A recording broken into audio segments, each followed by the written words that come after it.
quiet afternoon can be deceptive.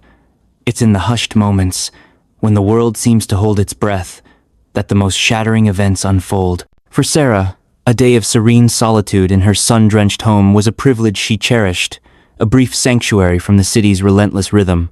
She had no way of knowing that her solitude was about to become a vulnerability, her sanctuary a stage for a predator's dark fantasy. The heat outside was a physical presence, a thick, stifling blanket that made the promise of a functioning air conditioner feel like a desperate salvation. It was the simple, ordinary inconvenience of a broken machine that would open her door to a world of unimaginable terror. She was a trusting soul, a woman whose gentle nature saw the best in people, a naivety that, in a cruel twist of fate, would become her undoing. He arrived without warning, a ghost in a white van, a wolf in a technician's uniform. His name was Victor, and his eyes, a cold, calculating green, held a hunger that had nothing to do with fixing a broken unit. From the moment he saw her, an image of fragile perfection in a silent house, his sinister plan was already in motion. What she believed was a simple service call was, in fact, the calculated first act of a waking nightmare. This is a story of how a single, devastating mistake can shatter a life, and how the fight to reclaim it begins in the quiet, trembling aftermath. The summer heat in Phoenix, Arizona, was a suffocating blanket, clinging to everything with an oppressive weight. Sarah, a woman whose gentle demeanor belied a quiet strength, felt it press against the windows of their modest suburban home, a constant reminder of the faulty air conditioning that had been wheezing its last for days. Her husband, Mark, a man whose work often took him away for long hours, had made the appointment himself. Airflow Solutions, the company was called, and they promised a technician by mid-morning. He'd even offered to take the day off, seeing the stress etched on Sarah's face, but she'd insisted. "It's fine, honey. Just a quick fix, I'm sure. You go to work. You know how much this big presentation means." It was a decision that would haunt Mark for years to come, a simple act of loving consideration that became the catalyst for a nightmare. Sarah tidied up the living room, plumping cushions and wiping down surfaces, a nervous energy humming beneath her calm exterior. The house felt too quiet without Mark, too exposed. She busied herself with mundane tasks, trying to push away the creeping sense of unease that had settled over her since Mark left. It wasn't anything specific, just a vague, unsettling feeling that sometimes accompanied the vast emptiness of a silent house. Precisely at 9:47 a.m., a white van, emblazoned with the Airflow Solutions logo, pulled into their driveway. Sarah watched from the kitchen window as a man, tall and broad-shouldered, emerged. His movements were fluid, almost predatory. As he walked towards the front door, there was an unsettling confidence in his stride, a gaze that seemed to linger on the house with an intensity that made Sarah instinctively pull back from the window. He was younger than she expected, perhaps in his late 30s, with an unnervingly sharp glint in his eyes that she couldn't quite decipher from a distance. The doorbell chimed, a bright, insistent sound that broke the morning's quiet. Sarah took a deep breath, smoothing down her sundress, and went to answer it. "Good morning, ma'am," the technician said, a practiced smile on his face, though his eyes, a startling shade of green, seemed to hold little warmth. "Victor Hayes, Airflow Solutions, here to take a look at your AC." "Oh good, come in," Sarah replied, trying to sound more confident than she felt. She gestured him inside, noticing the faint, almost imperceptible scent of something clinical, metallic, clinging to his uniform. He carried a large toolbox, the weight of it making his muscles flex beneath the fabric of his shirt. Victor stepped into the entryway, his gaze sweeping over the living room, taking in every detail with an unnerving thoroughness. "Looks like a nice, quiet street," he remarked, a casual observation that nevertheless sent a shiver down Sarah's spine. "So, where's the unit giving you trouble?" "It's just outside, and the main vent is in the hallway," Sarah explained, leading him through the house. She pointed towards the outdoor unit first, then showed him the vent. "It just stopped blowing cold air yesterday. Mark tried to reset it, but nothing." Victor nodded, his expression unreadable. "Classic summer breakdown.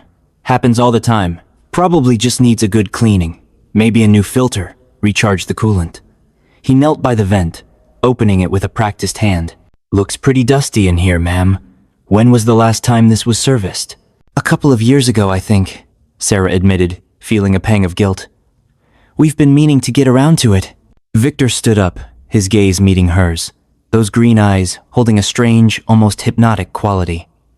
Well, we'll get it sorted. But first, because of all this dust and the potential for old mold spores, I highly recommend you wear one of these. He reached into a pocket on his uniform, pulling out a crisp white surgical mask. It's a precaution. Don't want you breathing in all that junk while I'm stirring it up. Sarah hesitated. She didn't usually wear masks, and the idea felt a little over the top for a routine AC repair. But Victor's tone was reassuring, authoritative even. He was the professional after all. Oh, okay, she said, taking the mask from him. It felt oddly stiff in her hands, heavier than a typical surgical mask. Just put it on snug, Victor instructed, his eyes never leaving hers. I'll be right back with some more equipment. He gave her another one of his practiced smiles, then turned and walked out the front door, leaving Sarah alone in the quiet hallway, the mask in her hand, feeling less like a precaution and more like a premonition. A faint, almost sickly sweet scent emanated from the fabric, a scent that Sarah, in her naive trust, dismissed as just another chemical cleaner from the repair kit. She placed the mask over her nose and mouth, tying the elastic loops behind her ears, unwittingly sealing her fate. The scent from the mask, initially faint, began to intensify, sweet and cloying, seeping past Sarah's defenses with every breath. A strange lightness, like the early stages of a strong drink, spread through her limbs. Her head felt fuzzy, as if cotton had been stuffed behind her eyes, dulling the sharp edges of reality. The quiet hum of the house, which had moments ago felt unsettling, now seemed to stretch into an endless, muffled void. She tried to shake her head, to clear the growing haze, but the movement felt sluggish, her muscles responding as if submerged in thick syrup. A small voice in the back of her mind, a flicker of instinct, screamed that something was wrong. Terribly wrong. But the voice was distant, easily drowned out by the encroaching fog. Victor returned, his presence filling the hallway, his shadow falling over her like a shroud. He was carrying a large canvas bag slung over his shoulder, and in his hand, a small, metallic spray bottle. He didn't offer another practiced smile this time. His expression was entirely unreadable, devoid of the earlier feigned cordiality. Those green eyes, however, seemed to glitter with a cold, unsettling triumph. "Feeling okay, ma'am?" he asked, his voice seeming to echo from a great distance. There was a subtle shift in his tone, a new layer of control, a predatory calm that Sarah was too far gone to fully register. Sarah tried to speak, to articulate the sudden dizziness, the alarming lethargy that had stolen over her. But her tongue felt thick, clumsy, and the words snagged in her throat. She could only manage a soft, incoherent murmur. Her vision wavered, the lines of the hallway blurring, the world tilting precariously. Victor took a step closer, his hand reaching out. Sarah flinched, a primal fear momentarily cutting through the haze, but her body refused to obey. Her knees buckled, and she swayed dangerously. Just as she thought she would fall, Victor's hand, surprisingly strong, gripped her arm, steadying her. It wasn't a comforting touch. It was an anchor, holding her in place, preventing her escape. "Looks like that dust really got to you," he said, his voice now a low, chilling murmur, no longer even pretending concern. He watched her carefully, a scientist observing an experiment. He tightened his grip, his fingers pressing into her flesh. The sickly sweet scent from the mask grew overwhelming, assaulting her senses, and a wave of nausea washed over her.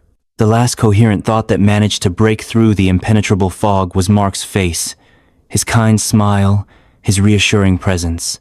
She wanted to call for him, to scream his name, but even that desire was quickly swallowed by the encroaching darkness. Her eyelids grew impossibly heavy, fighting a losing battle against the powerful sedative. The edges of her vision tunneled, darkening rapidly until all she could see was Victor's face, his green eyes glinting in the dim light, a cruel smile finally spreading across his lips. It was the last thing she saw before the world dissolved into an inky blackness, a silent, terrifying plunge into unconsciousness. Her body went limp, a fragile doll in his firm grasp. Victor held her for a moment, testing her weight, confirming her complete surrender. He then moved with an efficiency that suggested this was far from his first time. He expertly removed the mask from her face, folding it neatly and tucking it back into his pocket. He then gently, almost reverently, lifted Sarah into his arms, her head lolled against his shoulder, her breath shallow and even. The quiet house swallowed the sound of their movements as he carried her through the hallway, past the open vent, towards the master bedroom. The sun still streamed through the windows, casting innocent patterns on the floor, oblivious to the monstrous violation about to unfold within its walls.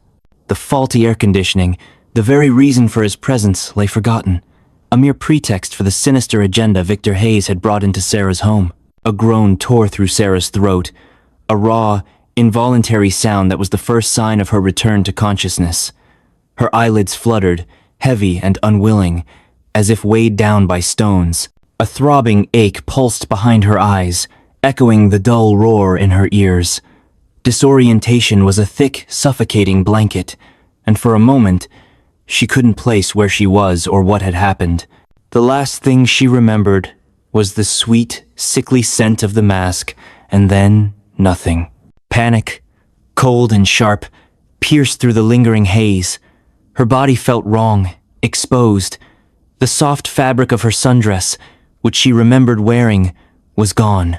A profound sense of violation, a chilling intuition, slammed into her even before her eyes fully opened. Every nerve ending screamed, a silent siren of distress. Her eyes finally pried open, slowly at first, then snapping wide with a gasp of pure terror. She wasn't in the hallway. She was in her own bedroom, her sanctuary, but it was transformed into a scene of unspeakable horror. The blinds were drawn, plunging the room into a murky twilight. Victor Hayes stood over her, his shadow looming, his face a grotesque mask of twisted desire. He was in the process of undressing. No, this couldn't be happening. Not here, not in her home. A scream ripped from her lungs, raw and desperate, but it sounded thin and weak, choked by the lingering effects of the drug. Her limbs felt heavy, unresponsive, but the sheer force of terror provided a surge of adrenaline, a desperate, futile attempt to escape. She thrashed, her body still sluggish, but fighting with every ounce of her being. Victor's eyes, those unsettling green eyes, widened slightly, a flicker of surprise, quickly replaced by a cold, hard resolve. "Well, well, the princess awakens," he murmured, his voice laced with a chilling amusement. Just in time for the main event. He leaned closer, a foul breath washing over her face. "But don't worry, honey. This will be over soon enough." His words, his proximity, the brutal reality of the situation, ignited a furious, burning rage within Sarah. The lingering effects of the sedative were warring with her instinct for survival, and for a terrifying moment, she felt utterly helpless. Her struggles, though weak, only seemed to fuel the twisted pleasure in Victor's eyes. He chuckled, a low, guttural sound that sent shivers of revulsion down her spine. "The more you fight, the more fun it is," he whispered, his hand reaching out, his touch repulsive. Sarah bucked, twisting her body away, her foot connecting with something hard. It wasn't enough. Not nearly enough. Her strength was failing. Her vision still swam at the edges, and the lingering fog in her mind made coherent thought almost impossible. But one thought remained stark and clear. She had to resist. She had to. For Mark, for herself, for everything that was sacred.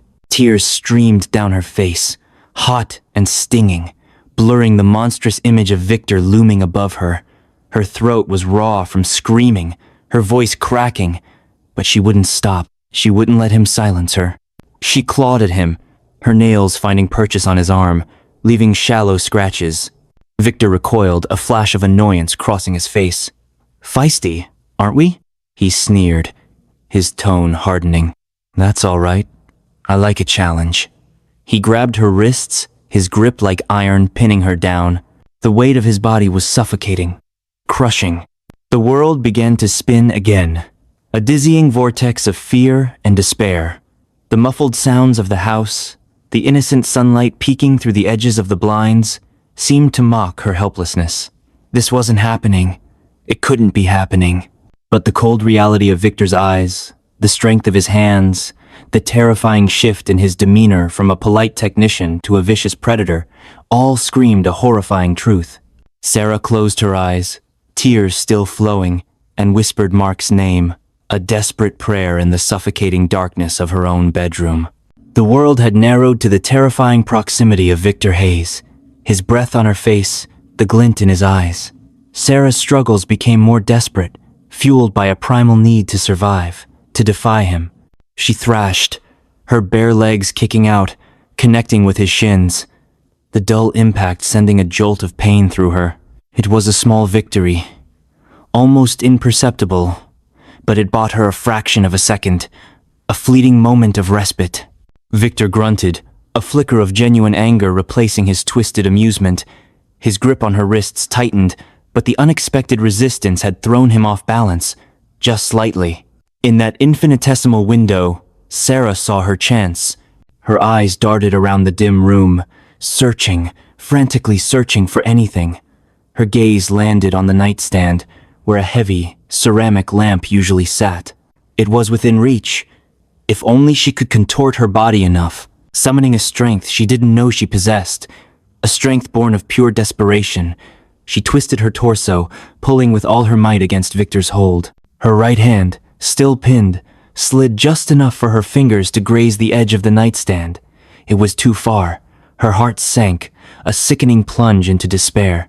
But then, a new sound, faint but distinct, cut through the suffocating silence of the room, the distant rumble of an engine. Victor froze. His head snapped up, those green eyes, now alight with a dangerous intensity, darting towards the window, then to the bedroom door. The sound grew louder, closer. A car. Someone was coming. For Sarah, it was a sudden, exhilarating rush of hope, like a shot of pure adrenaline. Mark! It had to be Mark. He must have forgotten something. Or perhaps his meeting was cancelled. Whatever the reason, he was here. He was coming for her. No, no, no, Victor muttered, a frantic edge entering his voice. The predatory calm had vanished, replaced by a raw, desperate fear. He looked back at Sarah, his face contorted in a snarl of rage and frustration. The interruption had ignited a dangerous spark in him, a thwarted desire that threatened to explode. He still had her pinned, but his attention was divided, his body tensed, listening. The car engine was definitely in their driveway now. The sound of a car door opening and closing echoed through the house, followed by the familiar jingle of keys. Sarah redoubled her efforts, fueled by the intoxicating promise of rescue. She renewed her screams, louder this time, her voice cracking but desperate, hoping to draw Mark's attention. Victor's eyes snapped back to her, a chilling decision made in an instant.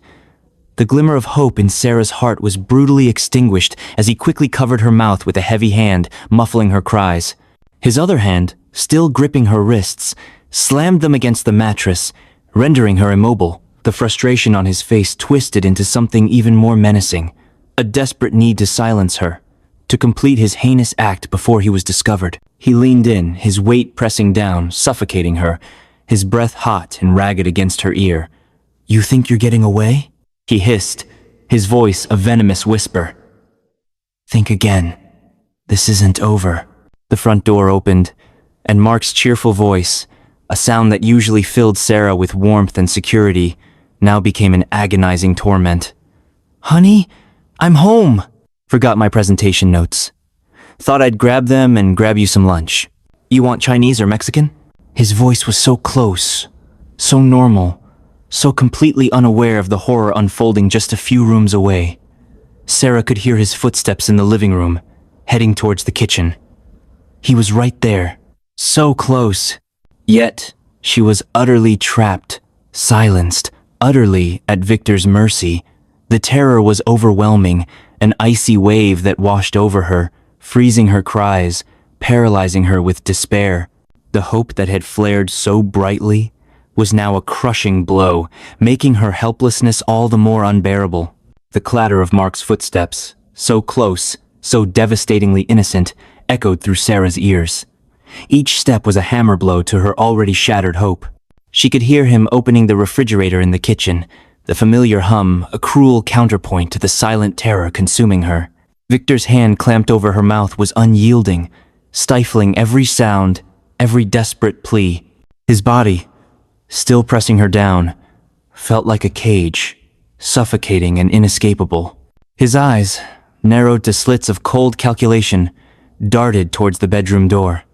He was thinking, planning, adapting with a chilling efficiency that bespoke a practiced depravity. He knew he was on borrowed time, but the thwarted rage still simmered beneath his composed facade. Mark's voice, now closer, called out again. "Sarah? Honey? You in here? What do you think about some pad thai from that new place?" The casualness of his query, the sheer normalcy of it, was a fresh wave of agony. Sarah could feel the vibrations of his voice through the mattress, through Victor's body. He was just outside the bedroom door, perhaps in the hallway. Her heart hammered against her ribs, a frantic drumbeat of terror, and a desperate, futile longing.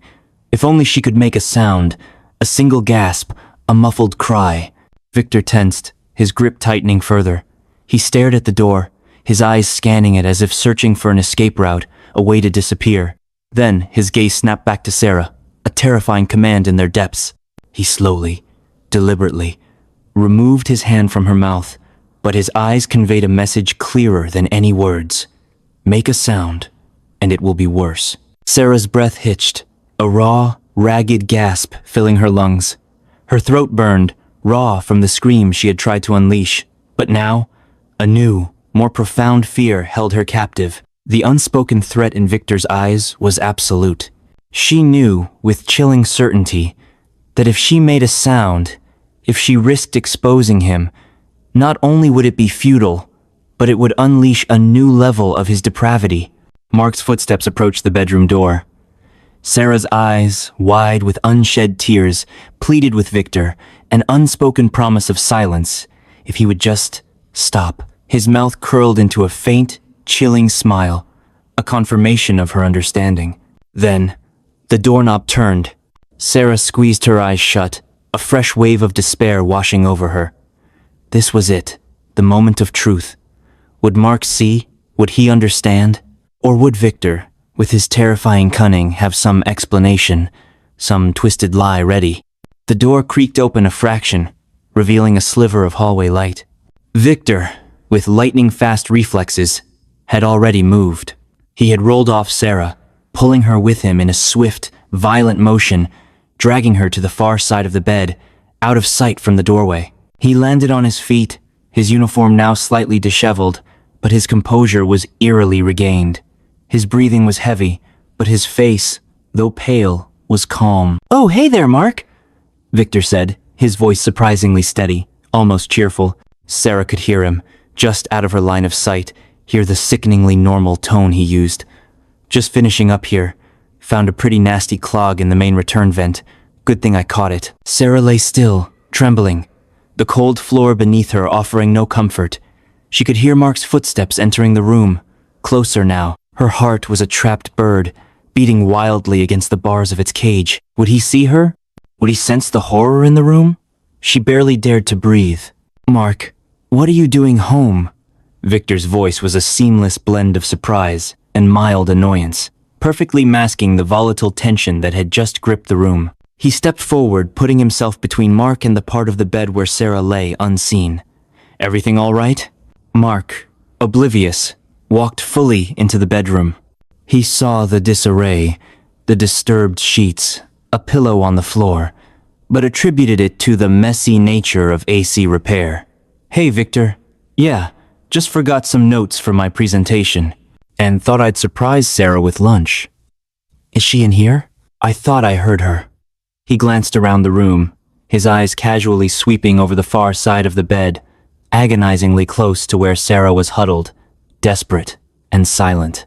Sarah, pressed against the cold floor, could only hear the conversation, her heart a frantic drum against her ribs. Every muscle in her body screamed for her to move, to cry out, but the image of Victor's eyes, the chilling, unspoken threat, paralyzed her. She squeezed her eyes shut, hot tears silently tracing paths down her temples. She could practically feel Mark's presence, so near, yet utterly separated from her by a thin veil of lies and a monstrous act of cruelty.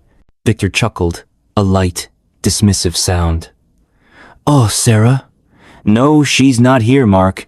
She just stepped out to run an errand, said she had to grab a few things for dinner. Didn't she tell you?" He shrugged innocently. "Probably just missed each other. Women, eh? Always on the go." He gestured vaguely towards the door. "I actually thought she heard you come in and left to greet you." Mark frowned slightly. "Huh, that's weird. She usually tells me if she's going out. And I didn't see her car in the driveway." He paused, a flicker of confusion crossing his face. "Did she, say where she was going?" Victor's smile didn't waver. "Just a quick run to the grocery store, I think. Said she'd be back soon. Look, I'm almost done here. Just need to finish up with this filter, and your AC will be good as new." He walked over to the open vent, picked up a new filter with exaggerated care, and began to slide it into place. The sound of plastic grating against metal filled the brief silence. Mark, ever the trusting soul, bought the deception. The idea of Sarah suddenly running an errand without mentioning it was slightly odd, but not entirely out of character for her sometimes spontaneous nature. "All right, well, I'll just grab my notes then and head back out. Thanks, Victor. Really appreciate you getting this fixed so quickly." He walked over to the desk, picked up a stack of papers, and then, after another quick glance around the bedroom, walked out. Sarah heard his retreating footsteps, each one a fresh wave of despair. The front door opened and closed again. The car engine rumbled to life, then faded into the distance. He was gone. Her only chance, her only hope, had walked right past her, unknowingly leaving her to the monster. Victor straightened up from the vent, his back to Sarah. The moment the car sound was completely gone, his shoulders sagged, a silent exhalation of relief. Then, slowly, he turned. The practiced smile was gone, replaced by a chillingly triumphant smirk. His eyes, dark and predatory, locked onto Sarah's. "See?" he whispered, his voice low and dangerous. "I told you it wasn't over." He took a step towards her, his shadow falling over her trembling form. "Now, where were we?" Sarah's heart shattered. The terror returned, colder and more profound than before, because now there was no hope left. Her struggles, her silent pleas, her desperate fight, it had all been for nothing. The world tilted again, but this time there was no fog, no drug-induced haze, only the stark, horrifying clarity of her absolute powerlessness. As Victor reached for her, she could only stare into his triumphant, soulless eyes, feeling the last vestiges of her spirit begin to break. The silence in the room was no longer just the absence of sound. It was the deafening roar of a life irrevocably stolen, a trust brutally betrayed.